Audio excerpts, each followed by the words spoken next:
what we'll do is, if you have questions about the campaign, I can answer them. I'm trying to watch chat over here. It's not. Let's just fix that. Chat's running over here, but unfortunately, I can't see much of the actual stream. If the stream quality is a little low, my internet's not the best in the world, but everybody else was busy this week. So, I think we'll be going over episodes. So this is our bonus action in October. So we're going over the episodes from September, and our episodes in September were. Let me open up the page really quickly. Also, thank you to Tabletop Audio. They are the people who put together the audio at the beginning of the stream. Thank you to Billith and Strike Red Kite for moderating the chat. Let me. Yes, I know. It's fine. It's going to be fine.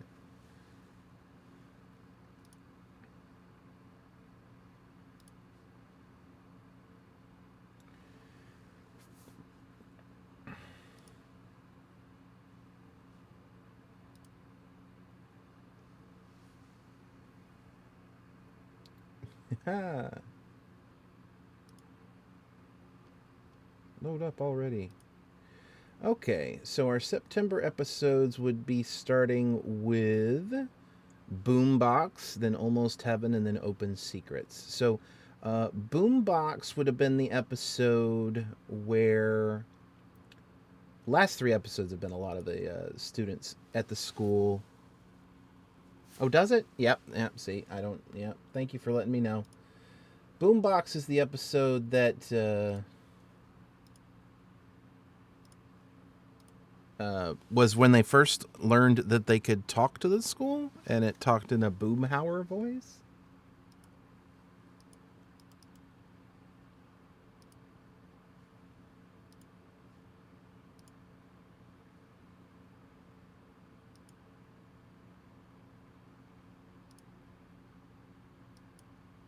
Oh my gosh.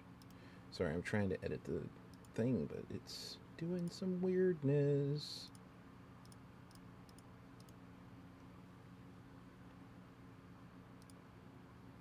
Okay, creator dashboard. Bonus action. I should be changing the title. Content. Video producer. This isn't like extremely critical, but you know what? It's important enough. I just need to. Ooh, I'm not 100% sure I know how to edit the name of the stream, but I'm going to figure it out here in a second. Hold on. Content. We're currently broadcasting. Ooh.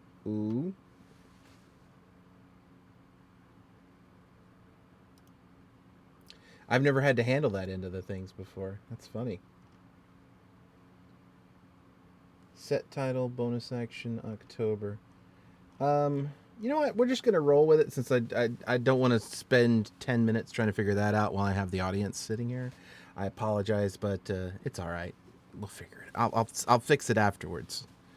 Right. So we're going to be going over stuff about that.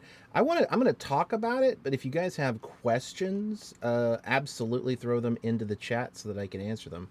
But one of the things that I ran into as a DM, also it should be clear, out of almost all of the players that I have the least experience as a DM, so it's pretty fun. Oh, Buzz Lightyear, thank you very much for fix it in post.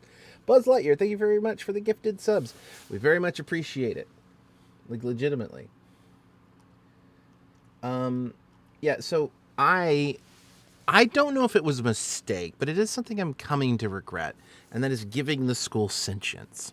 When Dominique cast Message, hello, Vincent is dead.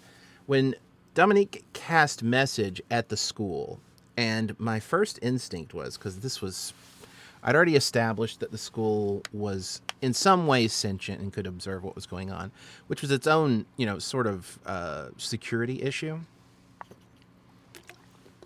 But what I ended up doing was I gave it a voice. And once you give something a voice, it's a lot more, I don't know, either trustworthy or untrustworthy. Um, and since it can observe the students at all times and also can speak about what they're doing, that kind of means that it's not at any point inside the school like safe to talk about secrets. And this is a party that very much values its secrets. So it was something that I was thinking about, and when I saw it, I was like, I did it, and then and also, giving it a Boomhauer voice is hilarious, but you can't really carry out a conversation with Boomhauer. Like, you can do the dang old man, that's how it goes, man. That dang old man, dang old. You say dang old a few times when you're doing that voice to try and make it authentic. Well, I'm not so bothered, the Lurking Writer, about it being a character that I got to keep track of. I'm bothered by the idea that the players. I have a bunch of mosquitoes flying around all of a sudden. I'm bothered, but the players don't feel like the situation they're in is completely safe, in a sense. One thing that a couple of students have, or a couple of players, a couple of the players have voiced in character, is that they are a little worried that the school might be listening in at all times and give away their secrets. But also, again, the Boomhauer voice is not a voice you can have a conversation with. It's a one-off. You get one or two lines here or there. It's funny, and then you're done. If you try to engage in a conversation with it, that joke not only falls apart, but also seems kind of lame, as like of a better way to put it. And so I'm thinking about ways to solve that problem, and probably just one of the other things is just having it speak nonsense most of the time, like every once in a while giving something useful. But most of the time speaking nonsense, like a woe or weld sort of divination spell almost, which I think is probably a pretty good solution to that problem. We have our hype train, 50% of our way to our hype train. Nice. I don't know what hype trains are, actually. They, obviously, contextually, they sound quite interesting, but I don't know what they're about. And then after that, there was lots of pranks going on during these sessions here. If you guys have questions, throw them into the chat so I can answer them. Otherwise, I'm just going to be speaking at you about random stuff for a while. You got anything? And give you some insight into the school, or... Ooh, are we lagging again? I hope that the lagging is just on my, download speed, and it's not actually lagging with the upload.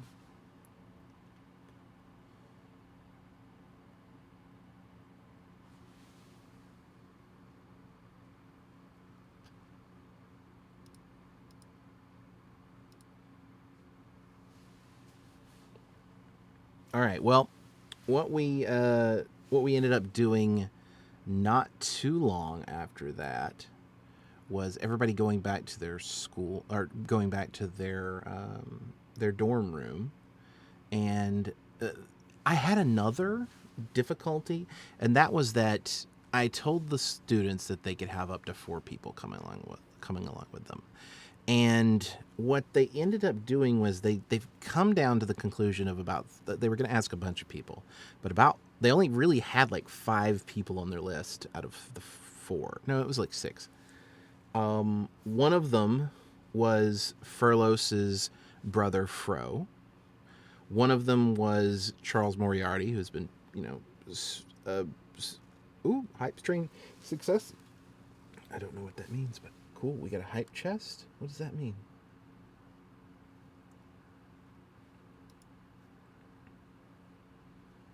I got a frog emote. That seems really good. So Charles Moriarty and Frog in a Wizard Hat, right? Those 3, I knew, would not be a problem to approach and ask. But then they were like, all right, let's talk to Abelina and let's talk to Captain Grug Grimtooth. And I'm like, Abelina is terrified of these people. And I know they're going to send Dominique to have that conversation. This is just my DM brain going. And if they do, Dominique is going to do the sort of coy, how, like probing, like, did you tell anybody about anything? How trustworthy are you really? I mean, it would be such a shame if something bad happened.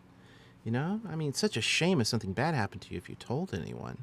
But she's already terrified. So if you approach that way, you're going to scare her off. No matter how well you roll in your persuasion or deception checks, by the way, you're going to scare that character off, period. And then Grug Grimtooth, who has a job and can't just take a sabbatical in the middle of the school year, has already missed some days due to being sick after falling overboard and floating in the ocean for a while. And those were their only two other thoughts. They did bring up Elizabeth, thankfully. What I had intended was that this would be an opportunity for the students to go out and interact with other students. But that's silly. And it didn't hit me until the end of the last session how silly that was. Because there's no reason for the players to make an excursion and find the other characters that I mean, because if you guys saw the dinner, breakfast, and lunch scenes, I introduced a ton of characters in those. Well, not introduced, but showed a ton of characters they could potentially interact with. And they did a little bit here or there, but they didn't really get to know anybody super well. And what ended up happening was exactly what you would expect to happen from these characters, and something I should have expected from the very beginning, and that's that they went to the people that they'd already interacted with on a high number of encounters, which was Frog and a Wizard Hat, Charles Moriarty, Grug Grimtooth, Abelina, Elizabeth, and Fro's brother. No, Fro, which is Frolos's brother.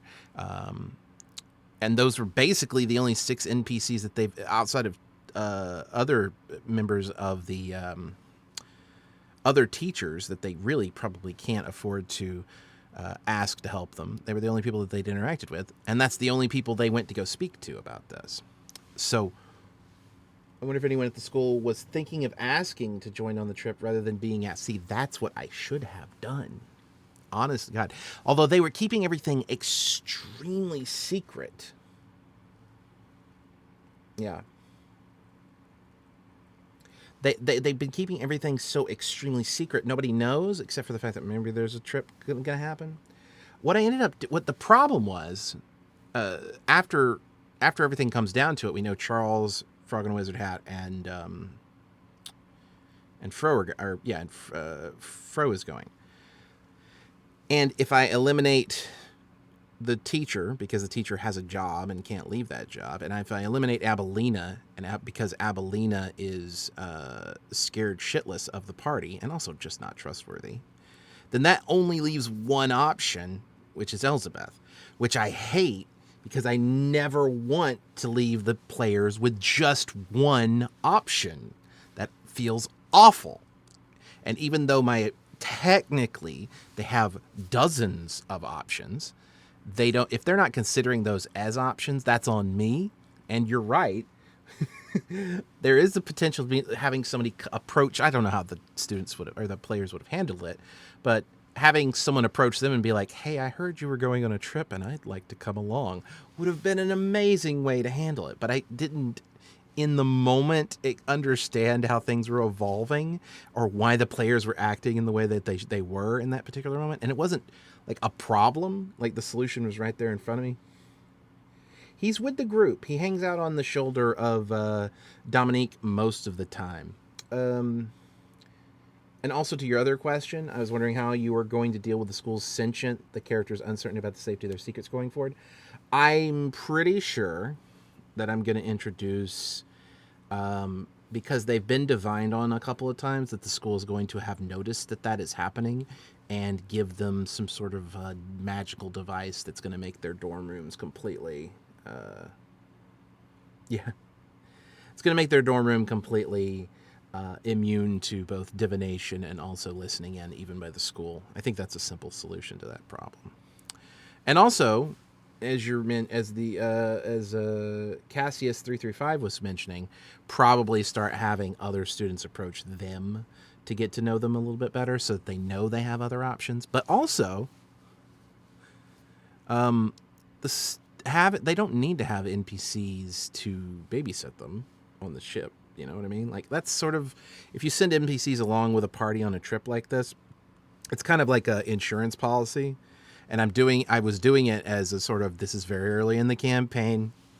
These guys haven't encountered a lot of combat yet. I don't know how they're going to handle it or how safe they're going to be. And it would be really annoying if if their ship sinks and they all die on the first mission that they go on. But I don't know that was necessary either. Could Frog or Charles have suggested a party member? I mean, absolutely, but that also would have felt a little. See, I'm talking about it in the sense that, like, it wasn't a huge problem, right? This is just a minor problem for one episode that I think is easily solvable in the future with a bunch of different other paths, including stuff like one of the people that they invite going like, "Hey, let's bring on so and so." But yeah, that was a in my experience as a DM, it was something that I observed happening. Wasn't sure how to resolve. Yeah, I say spares. Yeah, I'm not. Babysitters is a very disrespectful word to use, I guess. But but there's the reason why I went on to define it exactly. As a DM, though, you run into things. Yeah, red shirts is probably closer. As a DM, you run into things sometimes, and you're not 100% sure how to handle them in the moment. And that was one of those moments where I was like, okay, this is where I'm screwing up, but I don't know the solution. And afterwards, solutions came, rushing into my head. And some of them you've suggested, some of you haven't. And then I was like, well, in the future, I'll know better. I wasn't a big fan of how the last episode went, but we're not quite there yet. I was talking, got talking about this because we got talking about the school and we got talking about secrets. I talked about school and I talked about secrets. What was the next episode? Actually, hold on. Next episode was Almost Heaven, right? That is the one where there was just a ton of revelations, right? We went through and there were revelations about. One of the easy things I could do is open up the session summaries because I have copies of those. The things that I read at the beginning of the game. Almost Heaven was an episode where we started talking about. Oh, right. Okay. They ended the previous session leaving the magic shop.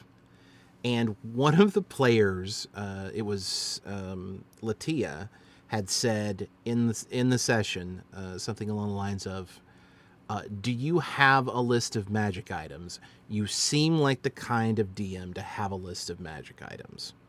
And I said, well, what is it that you want? And I heard everybody in the game basically kind of groaned and went, oh. And I know that I tend to read too much into some people's interactions and reactions sometimes. But it stuck with me all week. And I resolved to create a list of new magic items, which I do have. Give me 1 second. My closed captioning might go away for temporary. See if I can open this without.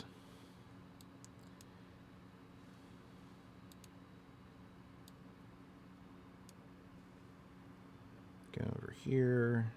Where's the streaming game intro? There it is.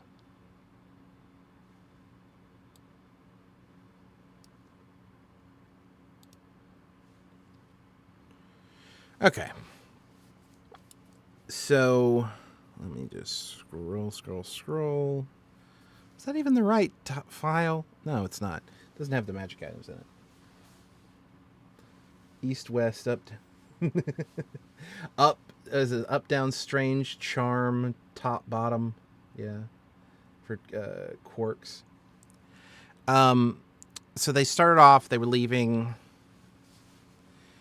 Oh, this is my old. This is the summary for the previous. So this is perfect, actually. He stops them from leaving. Yes, hello, Garwar. he stops them from leaving, and they end up going back in, and I've created a list of 6 custom magic items that I introduced to the players, and they get to choose from them. And I think they ended up buying and I made them all on D&D Beyond, so they could add them immediately. And I think they ended up buying the Holy Mackerel. I feel like they bought something else, but I'm not sure what that something else was. But they bought the Holy Mackerel, which is... I don't know what that means. Oh, that's terrible. I was like, what does cheap viewers mean? It's funny when, like, the person who's streaming sees somebody trying to do something weird in chat. I don't actually know how. I'm pretty sure I can delete that, right? Hold on, is it?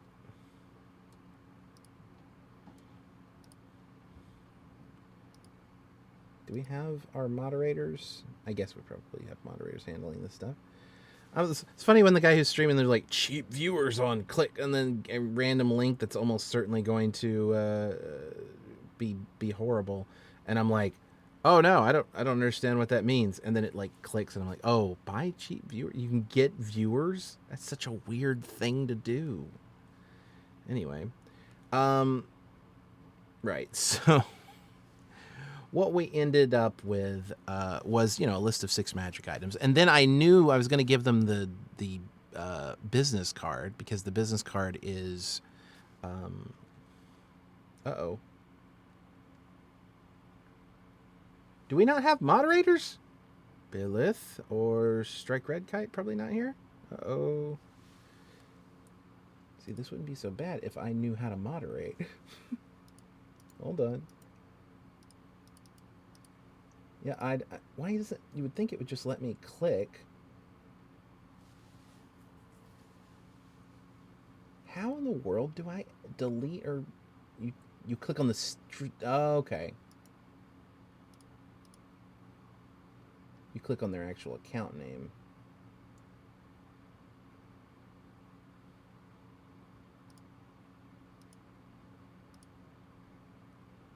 Block, report...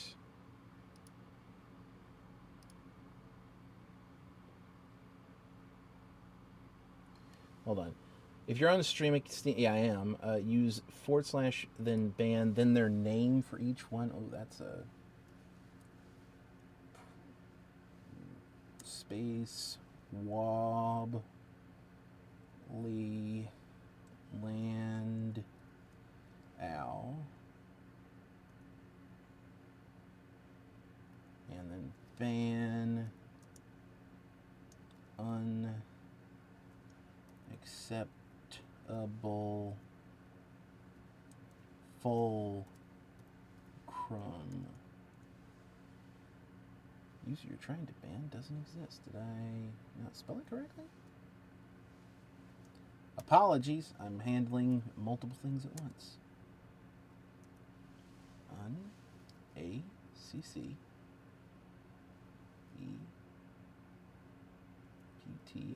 I don't normally have to say things out loud, but considering the split focus I'm currently experiencing, it's for the best. There we go.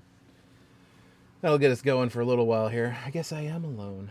All right. Well, I'll handle it. I'm completely alone. I'm handling everything on my own. Oh, no.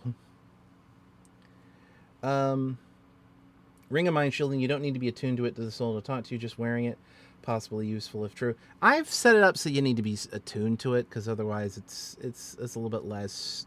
I feel like making somebody attuned to the ring before they can hear the voice inside is just a good reason to get them to attune to the ring. Because everybody's always got a little bit of a reticence to attune to new magic items, because like, oh my god, what if it's cursed? Especially something that they know contains the soul of a dead person. Where was I at? Oh, right, the magic items. Yeah, they'd bought that magic item the session before. And so what I ended up doing was creating that list of magic items and then having him be like, hey, hold on a second, come back. I've got some stuff you might want. And then I gave them the card that says Fortune's read. And to be clear, the character Lazare de la Fontaine is a thinly veiled exp of Dr. Facilier from The Princess and the Frog. And so I just kind of introduced him and gave him the opportunity to read their fortunes, read their souls, which is actually what he was doing. As a sort of intermediary between the Hells and Avalon, he is reading their souls to figure out what their futures are. And then he does everybody in turn, and I deliberately left Rivulet for the yet last, and he tries to read her soul and gets, completely fucked. And what ends up happening is, again, players doing things that I wasn't expecting to happen. And that is Dominique pulling out the iCast detect thoughts on Fontaine. And I'm like, shit. What happens in this situation? I had not planned for that. Well, obviously she can't learn everything that he learns on a surface level scan. And right now all he is scared. So, and then I just went through it in my head without, without actually going through it. And voice prep for him when speak with, you know what? I don't, but I probably should. Cassius335 asks, do you have a voice prep for when speak with ships as cast on the lessons learned? I don't, but I probably should. It's one of those things where I was maybe just going to do it in the moment. I could do something like Mort from Planescape Torment, like you awake? You are you dead? Or you putting the blinds in the dusties? I thought you were a deader for sure. Something like that, probably. It's the sort of like, yeah, so I know what I'm doing, and I think we're going to be fine. This is a very good ship. This is a very good ocean. I think we just sail and we hope for the best. It's probably something like that. Uh-oh. Is this... See, I see the stream is lagging on my second computer. Honestly, watching the stream is probably half of the reason. I've got a bug. But I can't tell if it's on just my end or not. But it doesn't seem like if it's buffering too terribly much.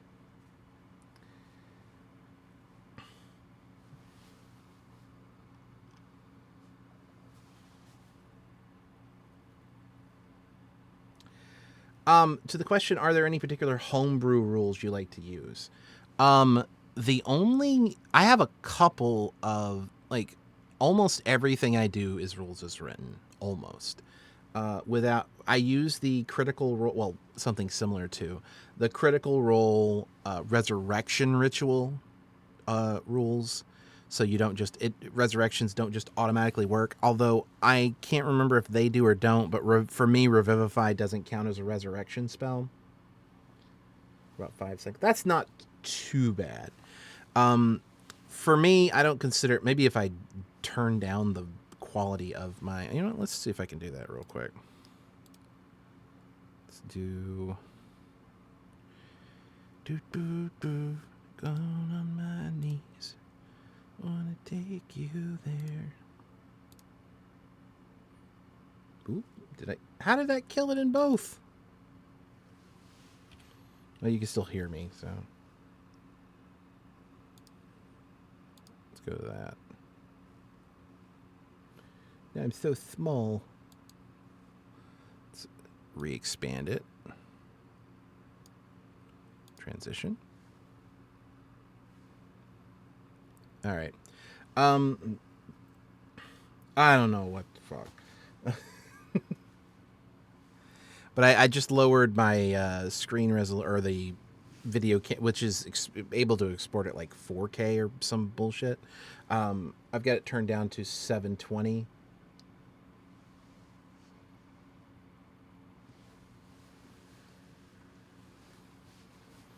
It's adjusted.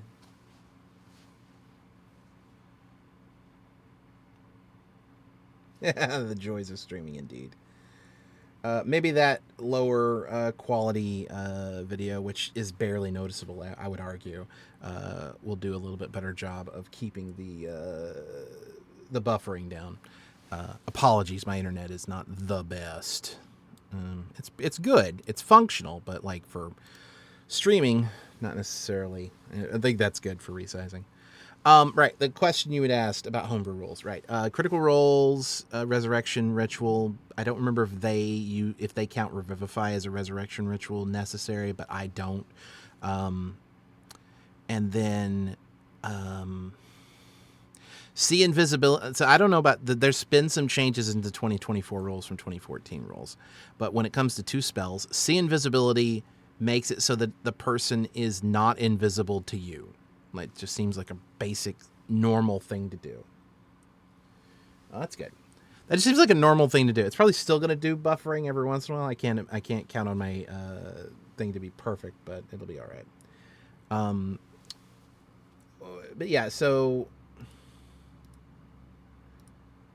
question brain's not going to work. All right, see invisibility works. In the normal 2014 rules, see invisibility, because invisibility is a condition, you have that condition no matter what anyone else has on, unless they cast fairy fire or have some effect that means you cannot benefit from the invisible condition, which though technically means you still have the invisible condition. Yeah, so what they ended up doing was, I think they've changed it a little bit in the 2024 rules, but for me, just the easiest way to say it is, if you cast see invisibility and there's someone invisible in the room with you, they don't benefit, at least with regards to you, from the invisible condition, because otherwise you're wasting a level 2 spell to oppose a level 2 spell and getting basically no benefit out of it other than they're over there, but apparently they're still invisible. Okay, fair enough. And then lastly, now they did change this in the 2024 rules, but they didn't change it enough to prevent the exploit. And this is not something that's going to come up in game for a very long time. But that is Simulacrum, which is a level 7 spell. And Simulacrum, or it might be level 8. It's level 8. Level 8 spell. Simulacrum does have some rules in it now where, like, you can't make another Simulacrum of yourself. That was always in the rules, actually. But it does say some stuff about, like, what the Simulacrums can do. The 2024 edits are not enough to prevent people from using Wish to cast Simulacrum, because you're not casting the spell anymore. You're replicating the spell. Yeah. With marbles. I'd have to look into that. I'm not going to do it, but that sounds interesting.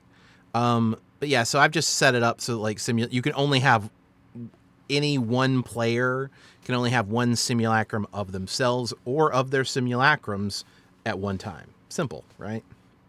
Can't have more than one simulacrum, period. Makes it pretty simple. And outside of that, oh, right, natural 20s. So I, for the longest time, was resistant to natural 20s automatically succeed and natural 1s automatically fail. For anyone who is unaware, that is not normally a D&D thing. In the rules, it's optional, but I think it's optional in the rules. But either way, it's not core to the experience, or at least it's not supposed to be. But so many people do it. It's so much more fun. And it also takes a lot of the weight off of my shoulders, because otherwise I have to constantly keep in mind everybody else's skill levels to make sure that they can't fail a check. Hello, D. Classer.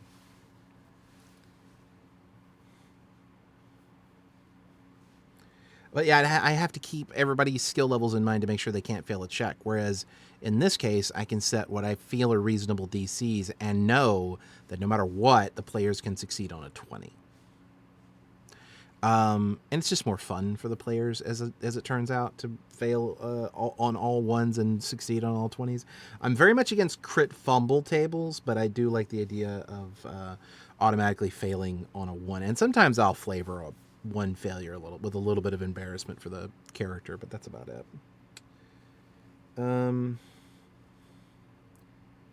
I want to say something real quick.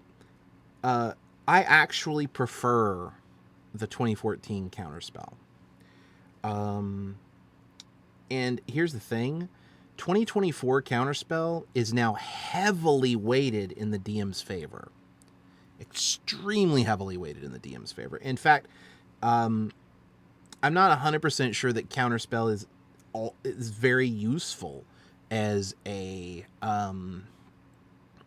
spell for a player to take anymore. It used to be must take almost. Now it's like maybe, and even then maybe not. And I don't like that, actually. As the DM, I preferred it when the players could counterspell me. I know a lot of I'm guessing I must have been in the minority for that. But now if the players counterspell me, I can just be like, all right, legendary resistance, the spell goes through, you die. And I feel like in a lot of cases, I mean, I'm not going to necessarily do that every time, but it's really hard not to justify, like, I mean, he wants to cast a spell. It's very important that he casts a spell. Legendary resistance, the spell goes through. Sorry, you don't get to teleport away and escape the thing. You die. It's now tilted things heavily in the DM's favor, because when the players cast counterspell against an important enemy, that important enemy is going to have legendary resistances. That important enemy is going to have a high con save, because enemies or monster stat blocks all come with high con saves.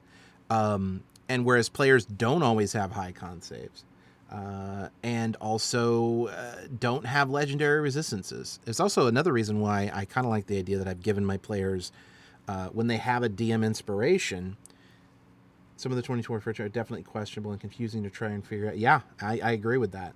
I mean, it's not questionable for me to figure out why.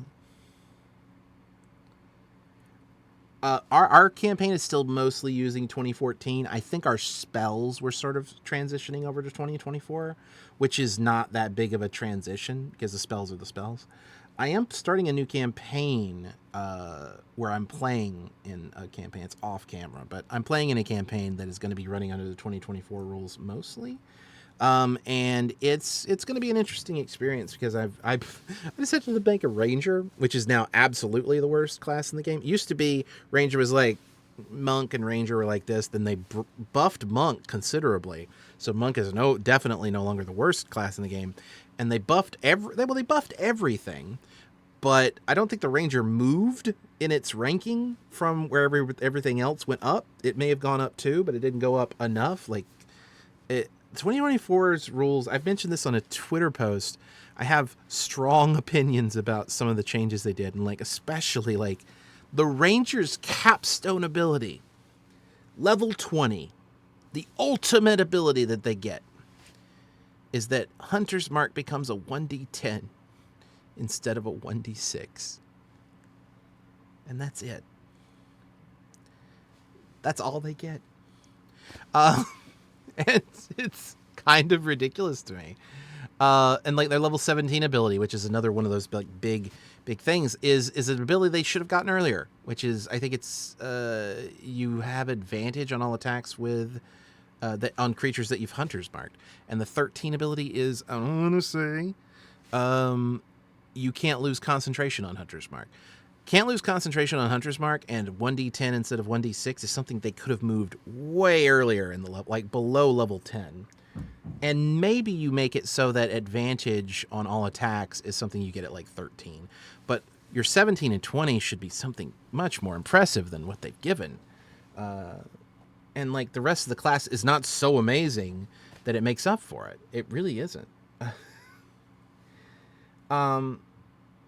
But yeah, no, there's a couple of things. I mean, we're probably going to move on. I'm just going to deal with it, and we're going to deal with 2024 Counterspell, I guess, at some point. I'm not 100% sure. If people want to use 2014's Counterspell instead, which I would highly suggest if you're a player and you have that option, you do, then I will probably just allow that. But I think we've kind of vaguely and unofficially decided we were going to go with, right? Exactly. And free. Well, I mean, they do give you 2 free castings of it, but it's ridiculous to build your class around this ability that requires concentration on a class that is going to be in a lot of melee combat.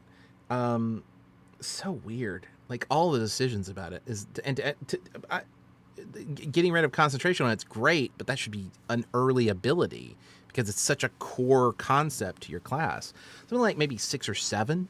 Like you get your extra attack at 5, that's a bump up in damage, and then maybe at 6 or 7 or something like that, you would have gotten concentration free Hunter's Mark. Although, of course, that means that you can then concentrate on something else whilst Hunter's Marking, and I get that. That may be a bit of a boost, but it's not a level 17 boost. Not for a ranger who's already going to be pretty lame. I mean, yeah, multi-class ranger. Well, the problem is that the 2024 rules have really strongly discouraged multi-classing.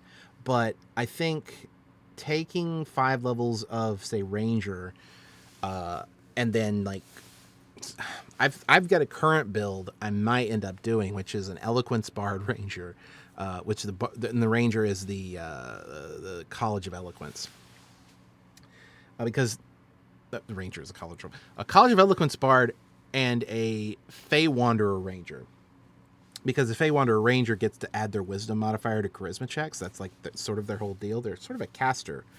But I don't know for sure if that's something I'd want to do. I might instead at level 5 switch to Druid for that character. I'm not 100% sure. Maybe I might not even do it at that level. I might do it like, I don't know. I kind of want to just do a Ranger playthrough. See, yeah, like it's the legendary resistances is what really kills and plus they're probably going to succeed on that check before they need the legendary resistance, by the way, because again, monsters also because it's a spell, if they have magic resistance, which a lot of monsters do, and that's the thing. Okay, it may be possible that the stat blocks in the monster manual make the 2024 counterspell not as useful as I think it is, because I'm thinking about 2014 stat blocks, where most of the monsters have high con saves, a lot of them have magic resistance, and the really important ones you're going to use for boss fights are the ones that have legendary resistances. So there's like 3 layers of defense that they have against counterspell. They might just succeed, and if they don't succeed, they might succeed on advantage because they have magic resistance. And if they don't succeed on magic resistance with advantage, then they just automatically succeed with a legendary resistance. That makes there's so much to get through on counterspell now that it's like, why bother?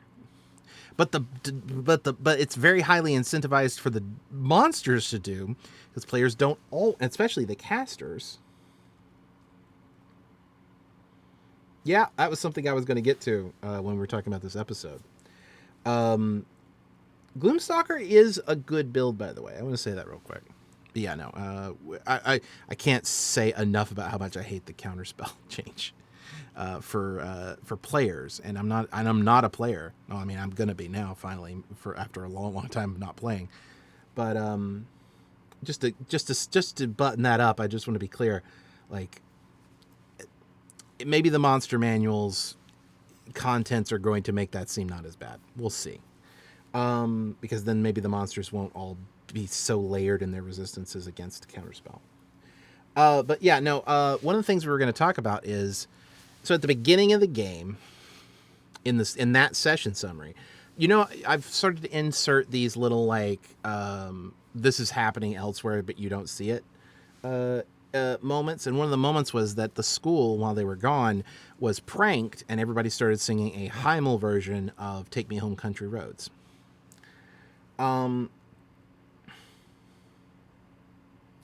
And so I wanted to put that in the players and the audience's head, but also because I said Heimel version of, that gave everybody a little bit of a, oh, okay, I'm sure it's just, all of the geographical specificities are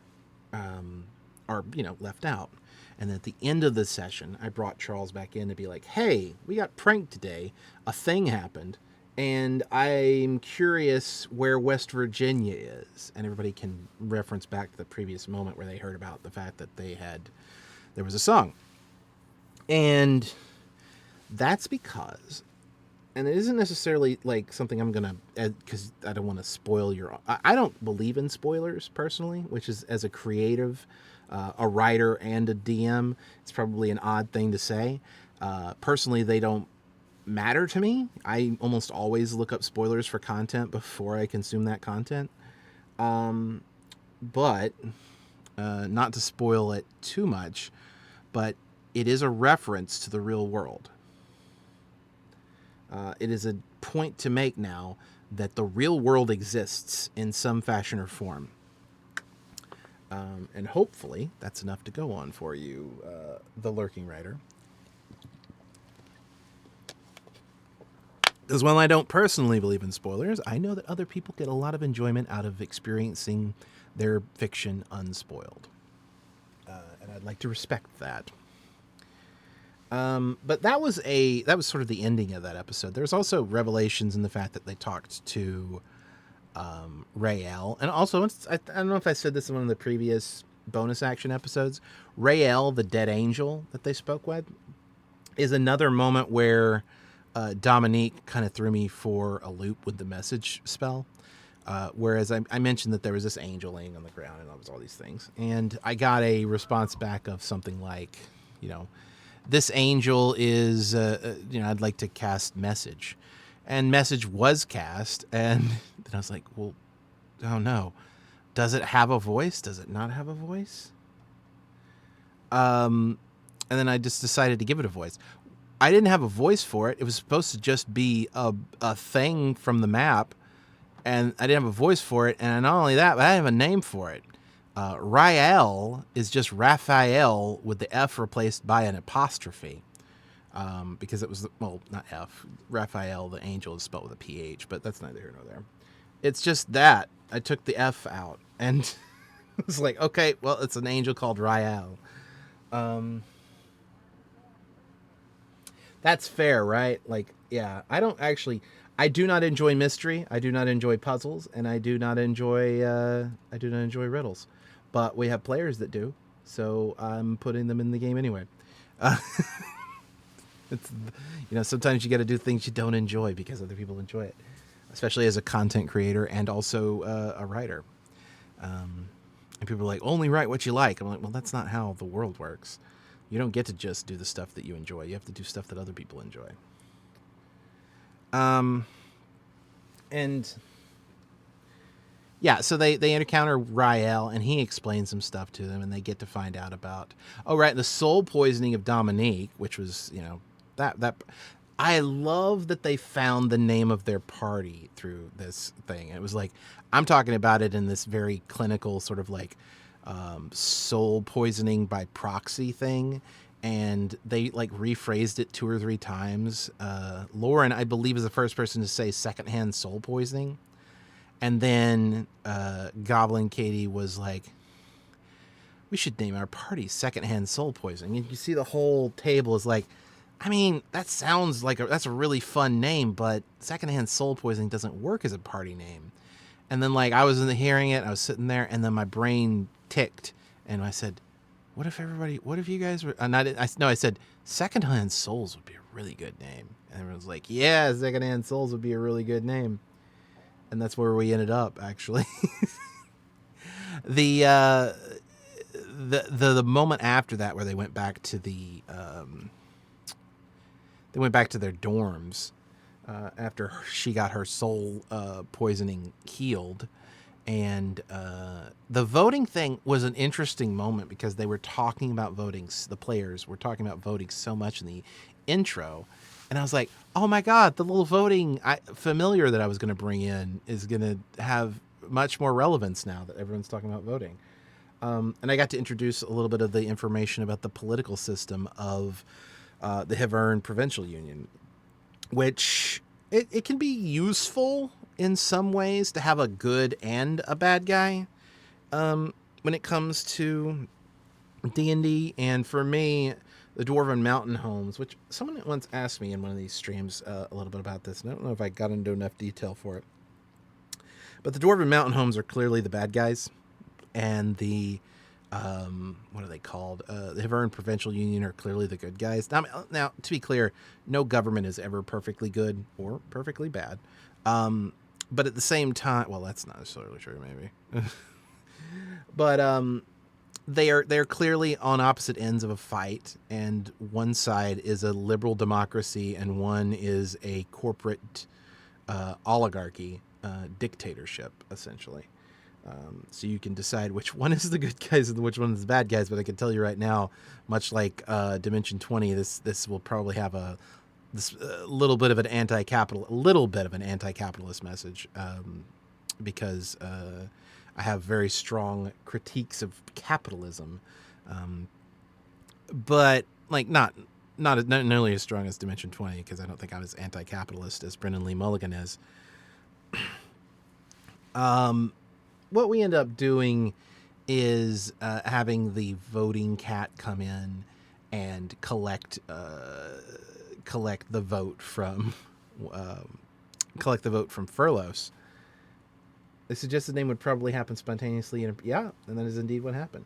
It was fun because it's fun when people find what they're looking for, and also I just really really like the name Secondhand Souls. It's just an extremely one moment.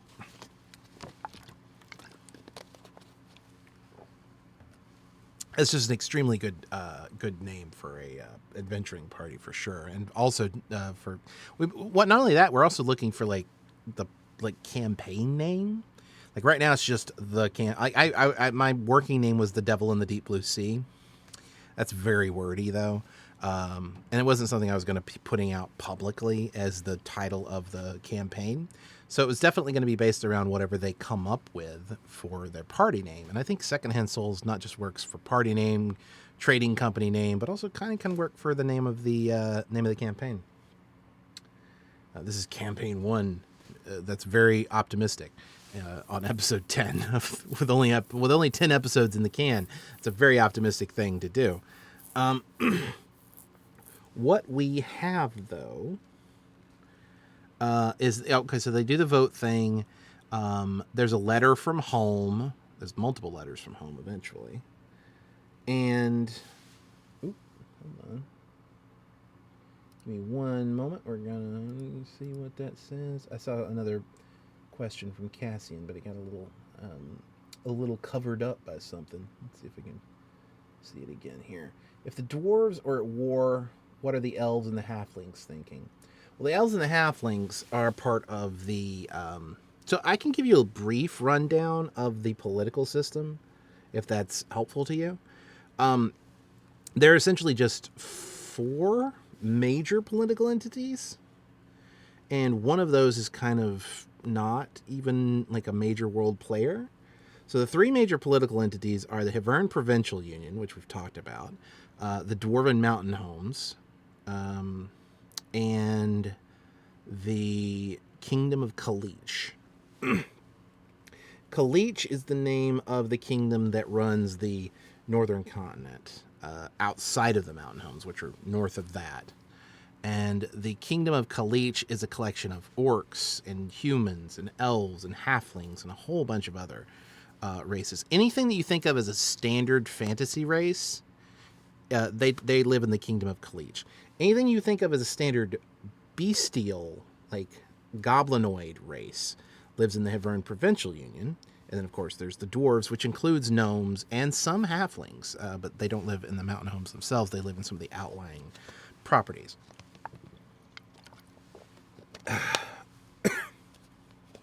The elves and the halflings are part of the Kaleechian kingdom, generally, which is an elective monarchy that just had a transition as the previous king gave up power and disappeared, to a queen who happens to be a centaur, which means she comes from the southern continent, naturally. She actually is a character I'm really kind of thinking about how this is going to go, name-wise, because characters are owned... Oh, gosh, my throat is really rough right now. I've been talking for about an hour straight, so that probably doesn't help. We're going to probably close out here as soon as the next... soonish after the next hour is up. Is currently undergoing a bit of a succession crisis, an elective monarchy where the leaders of each of the main city-states have a council, and that council elects a monarch after the previous one steps down or dies. And one of the constitutional rules used to be that monarch couldn't be from the same city-state as the previous monarch, so that it would always be moving around, at least from one city to another. Even if it does go back and forth, at least it's not always the same city-state. However, they also managed to pass an amendment to their constitution that eliminated that necessity, and the heir to the city of Arrington, who used to be the High King, or his father used to be the High King, is disputing the election of the current High Queen, and they're very close to having a civil war. I wanted to set this campaign up in a world where conflict is, because it's a piratey, like ocean-y campaign. One more drink of water. Let's give this one more go.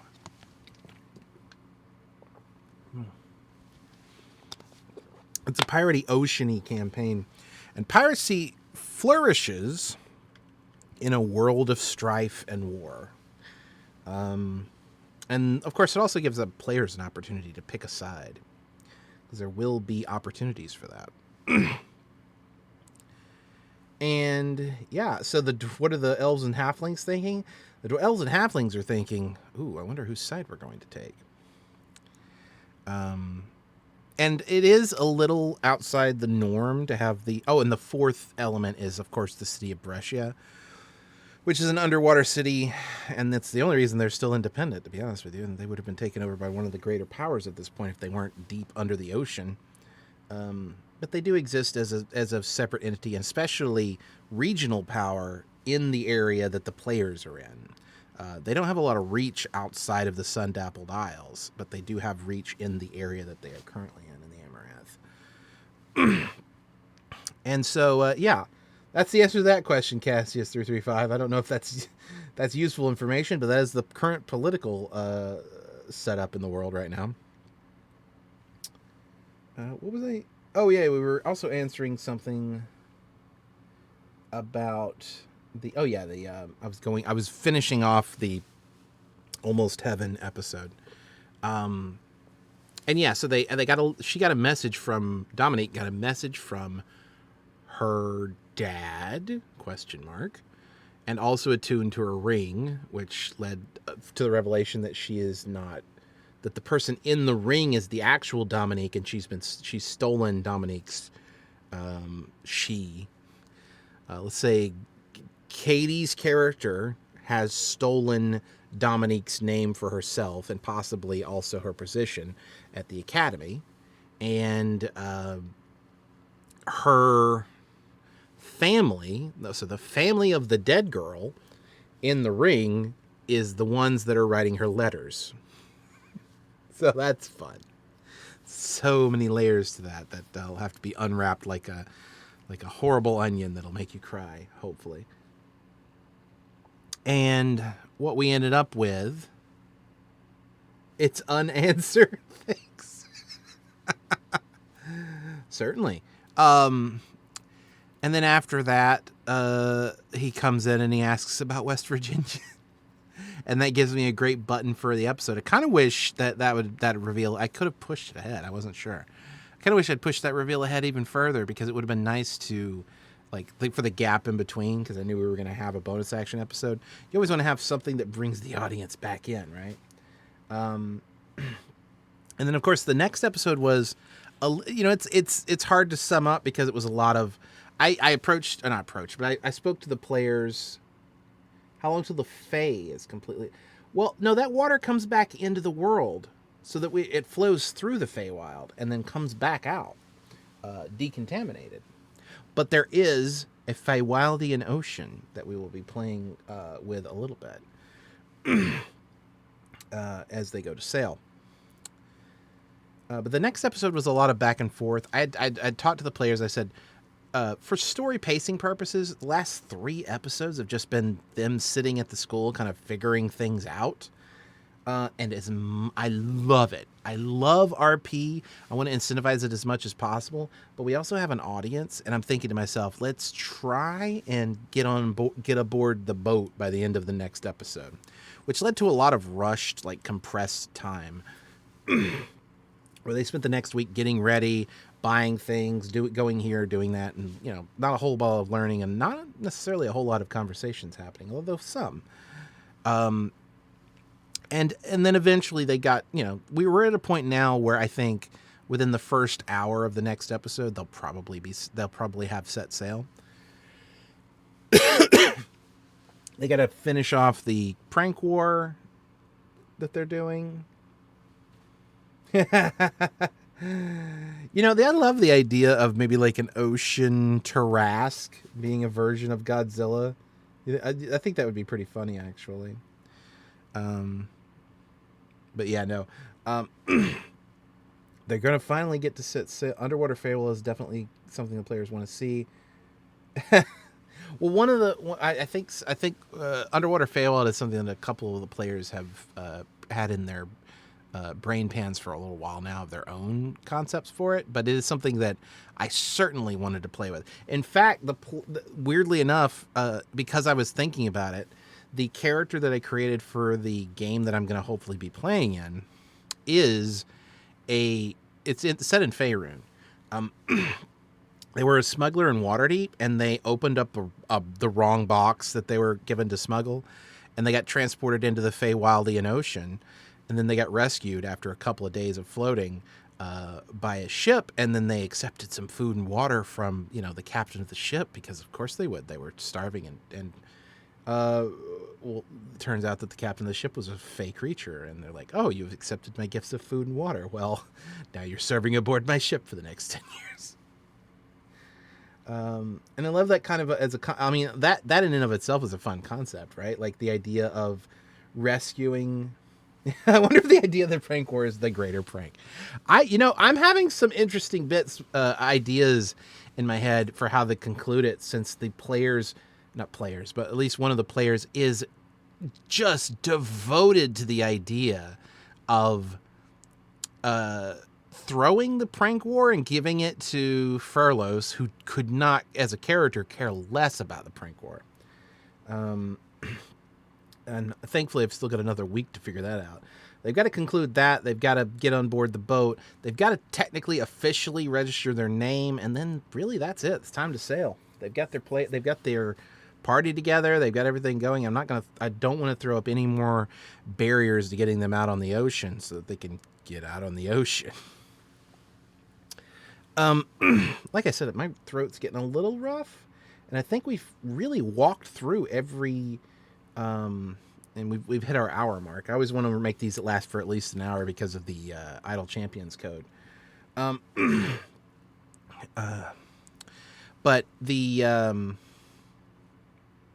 my brain will start working in a second. I've kind of blanked all of a sudden. Yeah, do you have any questions, anything final that you'd like to ask about the game world, mechanics, my approach to the games that we've been playing? Oh, that's so good. I love that. The Seelie and Unseelie courts, man. Lurking Rider, if you were in one of my games, you'd be getting a legendary resistance, or not legendary, a player, a DM inspiration for that one. It's also why I titled the last episode "Open Secrets," because Open Secrets is it also includes the potential pun of open sea crits, the open sea. Yeah, no, I like that. The Unseelie and Seelie courts. Oh, that's so good. Oh man. Yeah. I might end up using that, actually. That would be so good. No, I think I actually am done, right? We've gone through all three of the episodes.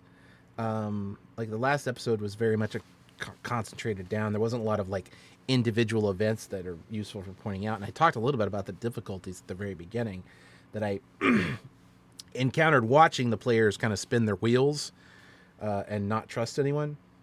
But I think we are done. Like I said, unless you guys have any more questions. I'll give it about 2 or 3 more minutes just to see if something comes up.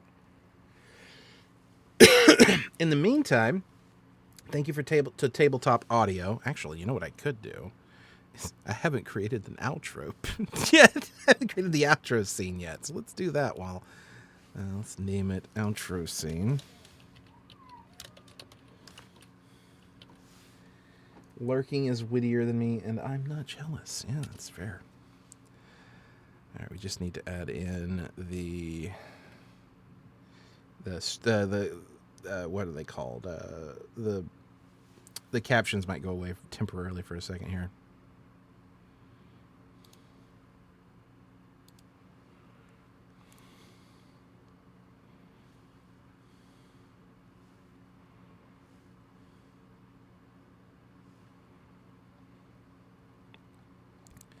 Should have set this up before, but you know what? I could do it here while I'm waiting to see if there are any more questions. All right, so open up that. Open up that. Give me that here. Break and load screens. Is that the right one? No, it's not. It's credits, isn't it? Oh, I did have it out. Okay.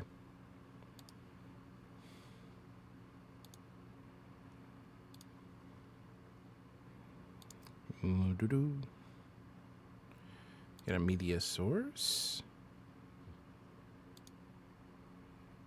Browse. Nope, that's the wrong file.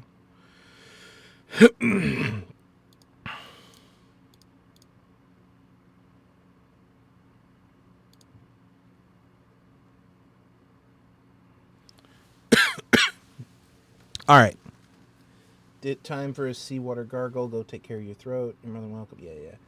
All right. Well, if that's it, I don't see any more questions or any more clarifications needed. So I think I'm going to go ahead and end our stream here.